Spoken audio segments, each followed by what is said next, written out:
September the 30th, Deuteronomy 32, 11 and 12. As an eagle stirreth up her nest, fluttereth over her young, spreadeth abroad her wings, taketh them, beareth them on her wings. So the Lord alone did lead him, and there was no strange God with him.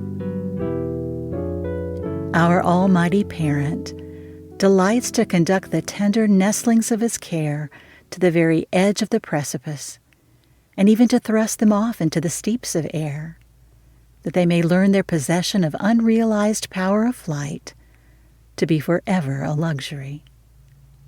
And if in the attempt they be exposed to unwanted peril, he's prepared to swoop beneath them and to bear them upward on his mighty pinions. When God brings any of his children into a position of unparalleled difficulty, they may always count upon him to deliver them. When God puts a burden upon you, he puts his own arm underneath.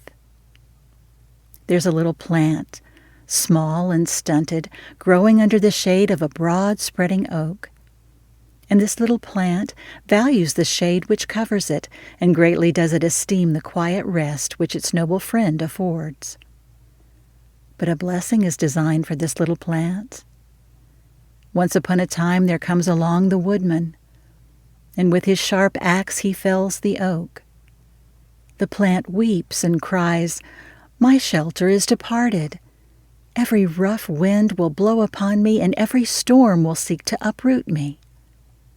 "No, no," saith the angel of that flower, "now will the sun get at thee.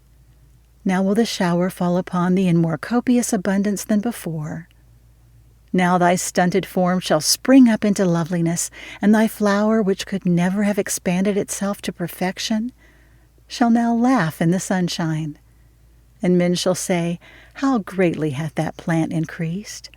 How glorious hath become its beauty, through the removal of that which was its shade and its delight. See you not, then, that God may take away your comforts and your privileges to make you the better Christians? Why, the Lord always trains his soldiers, not by letting them lie on feather beds, but by turning them out and using them to forced marches and hard service. He makes them ford through streams, and swim through rivers, and climb mountains, and walk many a long march with heavy knapsacks of sorrow on their backs. This is the way in which he makes them soldiers, not by dressing them up in fine uniforms to swagger at the barrack gates, and to be fine gentlemen in the eyes of the loungers in the park. God knows that soldiers are only to be made in battle, and they are not to be grown in peaceful times. We may grow the stuff of which soldiers are made, but warriors are really educated by the smell of powder, in the midst of whizzing bullets and roaring cannonades, not in soft and peaceful times. Well, Christian, may not this account for it all? Is not thy Lord bringing out thy graces and making them grow?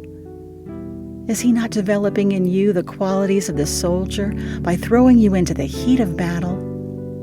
And should you not use every appliance to come off conqueror?